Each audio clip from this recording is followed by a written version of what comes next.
ಅಂಜನ ಭವಿಷ್ಯ ಚಾನಲ್ನ ಸಬ್ಸ್ಕ್ರೈಬ್ ಮಾಡಿ, ಪಕ್ಕದಲ್ಲಿರೋ ಬೆಲ್ ಬಟನ್ ಅನ್ನು ಒತ್ತಿ.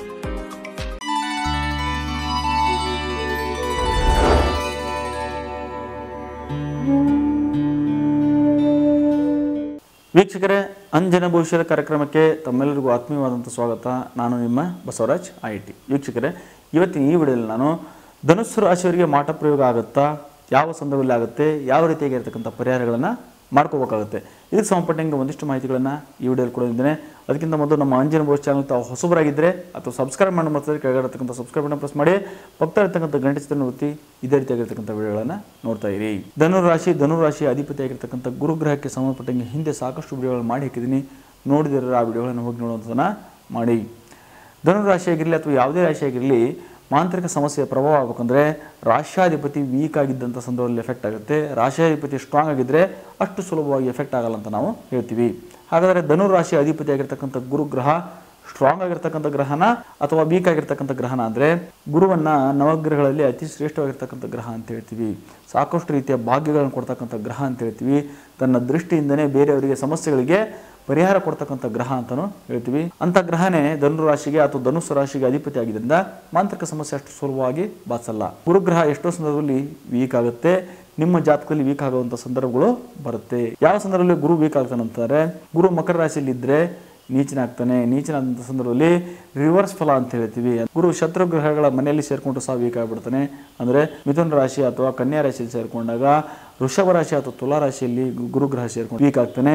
ಅದೇ ರೀತಿಯಾಗಿ ಗುರುಗೆ ಶನಿಯ ದೃಷ್ಟಿ ಇದ್ದಂಥ ಸಂದರ್ಭದಲ್ಲಿ, ರಾಹು ಕೇತುಗಳ ದೃಷ್ಟಿ ಇದ್ದಂಥ ಸಂದರ್ಭದಲ್ಲಿ ಸಹ ಮಾಂತ್ರಿಕ ಸಮಸ್ಯೆ ಆಗುವಂಥ ಚಾನ್ಸ್ ಇರುತ್ತೆ. ನೀಚನಾದಂಥ ಸಂದರ್ಭದಲ್ಲಿ ಅಥವಾ ಶತ್ರು ಗ್ರಹಗಳ ಜೊತೆ ಸೇರಿಕೊಂಡಾಗ ಅಥವಾ ಶತ್ರು ಗ್ರಹಗಳ ದೃಷ್ಟಿ ಇದ್ದಾಗಲೂ ಸಹ ಯಾರಾದರೂ ಮಾಂತ್ರಿಕ ಸಮಸ್ಯೆ ಮಾಡಿದಾಗ ಧನುಸ್ಸು ರಾಶಿಯವರಿಗೆ ಮಾಟ ಪ್ರಯೋಗದ ಪ್ರಭಾವ ಆಗುವಂಥ ಸಾಧ್ಯತೆಗಳು ಇರುತ್ತೆ. ಧನುಸ್ಸು ರಾಶಿಯವರಿಗೆ ಮಾಟ ಪ್ರಯೋಗ ಯಾವ ಸಂದರ್ಭದಲ್ಲಿ ಆಗುತ್ತಾರೆ? ಮುಖ್ಯವಾಗಿ ರಾಹು ದಿಶೆ ರಾಹು ಭುಕ್ತಿ, ಕೇತು ದಿಶೆ ಕೇತು ಭುಕ್ತಿ, ಬುಧ ದಿಶೆ ಬುಧ ಭುಕ್ತಿ, ಕೆಲವೊಂದು ಸಂದರ್ಭದಲ್ಲಿ ಶುಕ್ರ ದಿಶೆ ಶುಕ್ರ ಭುಕ್ತಿಯಲ್ಲಿ ಮಾಂತ್ರಿಕ ಸಮಸ್ಯೆ ಆಗುವಂಥ ಸಾಧ್ಯತೆಗಳು ಹೆಚ್ಚಾಗಿರುತ್ತೆ. ಸಾಡೆ ನಡೆಯುವಂಥ ಸಂದರ್ಭದಲ್ಲಿ ಸಹ ಮಾಂತ್ರಿಕ ಸಮಸ್ಯೆ ಪ್ರಭಾವ ಆಗುವಂಥ ಸಾಧ್ಯತೆಗಳು ಹೆಚ್ಚಾಗಿರುತ್ತೆ.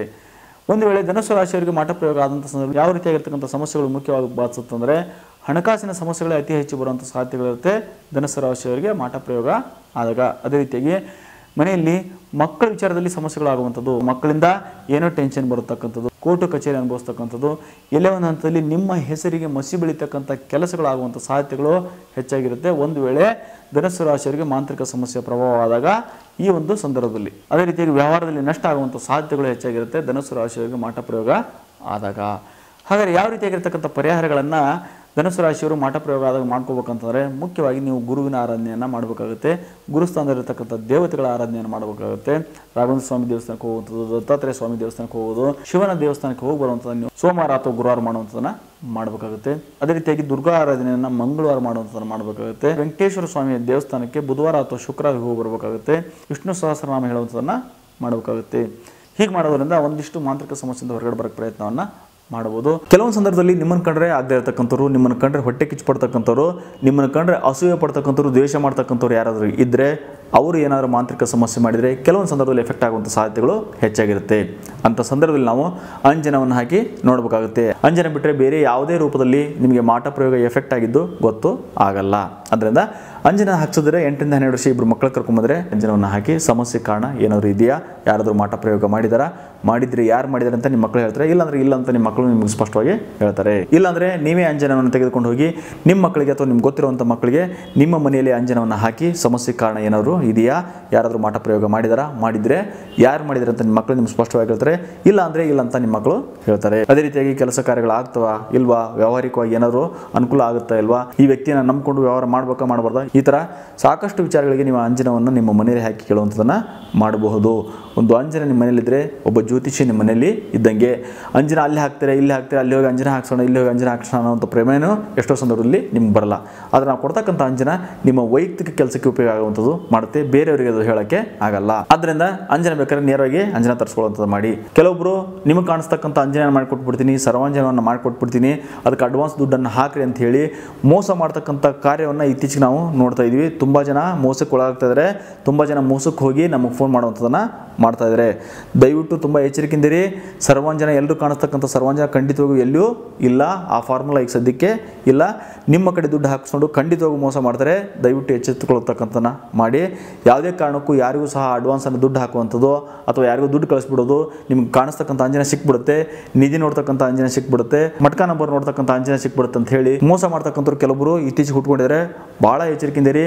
ಇಲ್ಲ ಅಂದರೆ ನಿಮ್ಮ ದುಡ್ಡನ್ನು 100% ನೀವು ಕಳ್ಕೊಳ್ತೀರಾ. ನಮ್ಮ ಅಂಜನ ಭವಿಷ್ಯದ ಹೆಸರನ್ನು ಉಪಯೋಗಿಸಿಕೊಂಡು ಕೆಲವೊಬ್ಬರು ಆ ರೀತಿ ಇತ್ತೀಚೆಗೆ ಮಾಡುವಂಥದ್ದು ನೋಡ್ತಾ ಇದ್ದೀವಿ. ಅಂಥವ್ರು ನಿಮ್ಮ ಕೈಗೆ ಏನಾದರೂ ಸಿಕ್ಕರೆ ಬುದ್ಧಿ ಕಲಿಸ್ತಕ್ಕಂಥ ಖಂಡಿತವಾಗೂ ಮಾಡಬೇಕಾಗುತ್ತೆ. ಇಲ್ಲಾಂದರೆ ಮೋಸಕ್ಕೆ ಒಳಗಾಗತಕ್ಕಂಥದ್ದು ಶತಸಿದ್ಧ.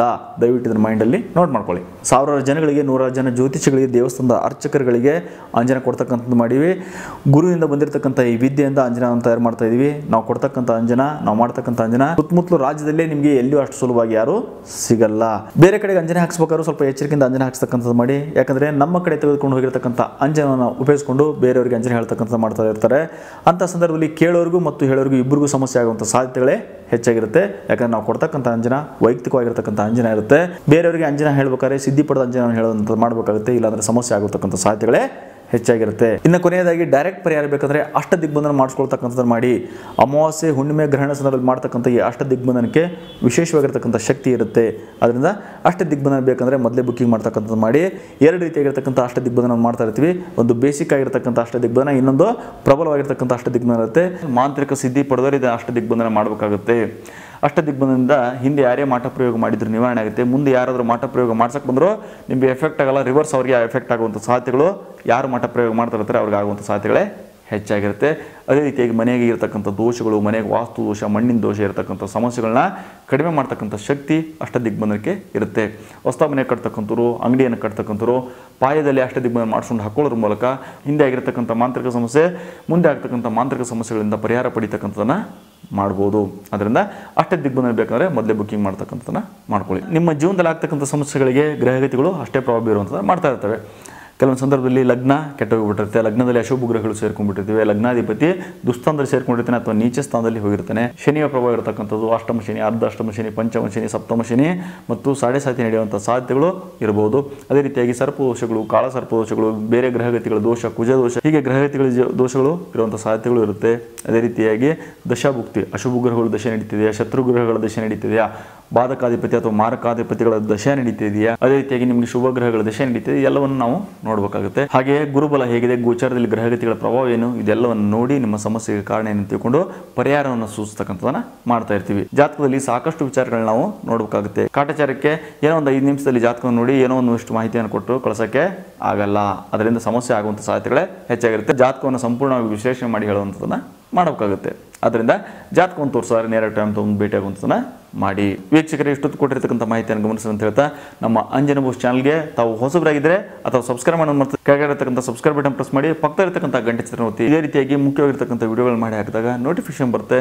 ತಕ್ಷಣಕ್ಕೆ ವಿಡಿಯೋ ನೋಡೋಕೆ ನಿಮ್ಗೆ ಅನುಕೂಲ ಆಗುತ್ತೆ.